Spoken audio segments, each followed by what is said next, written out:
Now, when it comes to training calisthenic skills, one of the most underrated things or underestimated or underprioritized components is flexibility and mobility. What are the best stretches, methods, techniques, and routines to give us the best results to carry over to actually give us progress in our skills and make our movements more efficient? It's super confusing. So today I'm going to try and make it as simplistic as possible. So it doesn't matter what level you are, you can use the best flexibility mobility drills that will improve your results and your training. Let's first simplify the movements into 5 areas we need to think about. Number 1, we need to create a straight line. So we need to have a straight line from our feet all the way to our hands. Now, most people, when they do this, it's going to look like this or this, because we have so many tight postural muscles that are pulling our pelvis around, is moving our upper back or not moving our upper back. So when we try and go in that overhead position, it's actually very challenging. We'll see that in a handstand. Most people's handstands are going to look like this, where ideally we want it to look like this. Now, some people will be able to get into this position, but they won't be able to talk or hold a conversation because it's using too much energy to get into that position. So that's number 1, head to toe, straight line. Number 2, we need to be able to fold our body. So there's a couple of ways we can do this. We can do it in a forward fold position, where we're keeping our knees locked backwards and going nice and deep, which helps us things like this when I want to transfer weight into my hands and shoulders. If I can get the torso close to my legs and keep everything straight and have 2 long lines, it's going to be much easier to do that. We could also fold ourselves into a tight ball, so more like the resting squat position. So that's number 2, the fold position. Number 3, we have the frontal plane split. So basically splits. Think about going as far as you can in this direction. I'm not sure what I'll be able to do today, but let's see. Okay, so for me, without warm up, it's about there. So that's a middle split position, and having a wider straddle split is going to make things easier. Like press handstand, I can go around the outside instead of having to go backwards. A straddle planche is going to be more efficient because I can bring my legs closer to my hands, which means it's not so hard to hold the position. And if I want to work towards something like a one-arm handstand, having a wider side split is going to make that much easier to hold.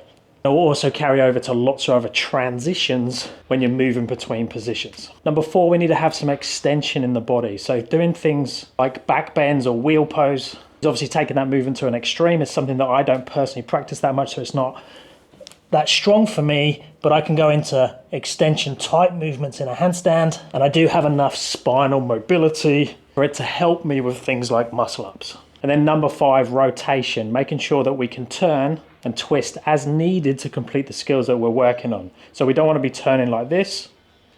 We want to have some rotation. But I'm going to be honest with you now, I would cut those 5 down to 3 for majority of calisthenics skills. I'm personally terrible at rotation and extension, but I'm pretty good at the other 3. The head to toe or hand to toe line, folded position, and the split. And the reason I'm good at those 3 is because they're the movements that I practiced in my drills to get the calisthenics skills that I wanted. So for me, it was movements like planche, handstand push up, press handstand, one arm handstand, muscle up, and levers. Now, the other thing we need to think about when it comes to calisthenics skills is we don't want to have empty flexibility, we want to have strong flexibility. So I would call strong flexibility mobility, strength through ranges of motion. What you'll sometimes see is people have good flexibility, so they might even have a flat straddle position, so they could lay flat in this position, but the only way they can get in and out is by using their hands, and something like this is impossible to move up and down. Now, what that means is that when they try and do it or use it in something like a press handstand like this, when we're open and closing that position, the flexibility actually works against them because they're just flopping about from head to toe. So if you are naturally flexible, you've still probably got a lot of work to do to fill the gaps with strength. And if you're not so flexible, as you increase your ranges, you want to be using drills that increase the mobility, the strength through the range that you have. And that means both of those things will then start to carry over towards your strength goals. So let's quickly run through the main movements that I would use to open up those 3 key positions that I think are super important for everyone doing calisthenics. Remember, we're making it simplistic as possible. The easiest way to get head to toe mobility is hang every day. Most people, when they start hanging, are going to look like this or like this. But over time, you can start to move the hands in, we can start to lengthen, we can bring the hands all the way together, and you're going to be making your body longer and longer. Combine that with thoracic rolling, so grab yourself one of these rollers, use the edge of a bench, your carb on it, and just go through extension of that upper back area, making sure that you're opening through there on a daily basis, and then even rolling around in there. Oh, I'm so sore from doing the front and back levers the other day.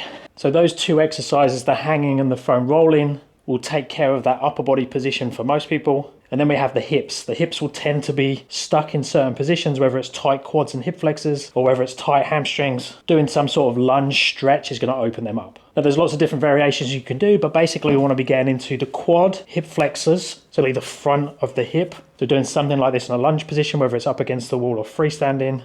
Then something that's going to get higher up towards the hip flexor, driving the hip down towards the floor, so like a deeper lunge position, aiming to keep the torso nice and upright. The cool thing with the lunge one as well, we can also tie in hamstring and calf at the same time. So you've got a nice little complex there where you're going between quad and hip flexor and hamstring. If you think about just taking them into a wider and wider lunge position, you're getting closer and closer towards front splits.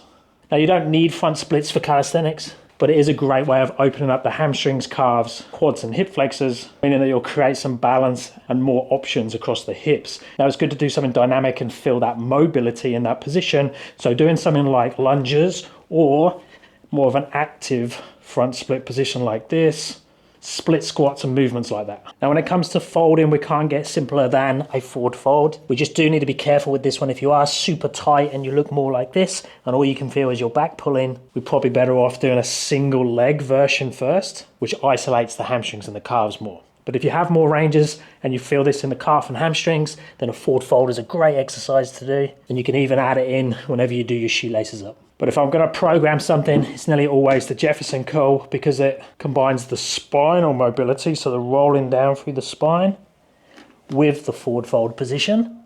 And then you get the spinal articulation on the way back up as well. And when it comes to that sideways movement, probably the nicest way to start flossing the joint, and is a great dynamic movement for the hips and the straddle position itself, is the Cossack squat. So just starting nice and wide with the feet, bending one knee, keeping the other leg straight, coming back up again. Swap over to the other side, try and keep the torso as upright as possible so we're not leaning forwards as we come down. And then you can just keep making it as deep as you can on both sides. And as you do more reps, the deeper you're going to get. And depending on how you sequence it, you can really target different areas depending on your goals. And again, thinking about the mobility, we have the straddle good morning. So in a straddle position, keeping the knees locked, taking the hips backwards, taking the head down and back up again. So we're open and closing that straddle position, flossing those hips as we go up and down. I recommend you do that standing and also seated. Just remember, if you are tied to and look like this, we might need to raise the hips up to make it more comfortable. But ideally, we can move through the range of motion with control and strength. And we can even get fancy and put combinations of those movements together, depending on what skills you're working. So hopefully that's got you thinking a little bit more differently about the importance of stretching mobility work when it comes to your calisthenics skills. Make sure you're training the right movements that fit your goals and your current level. If you need help with your training, check out my website, www.paultwyman.com.au. I offer online coaching and I have my app. Links are down in the description, and I'll speak to you in the next one.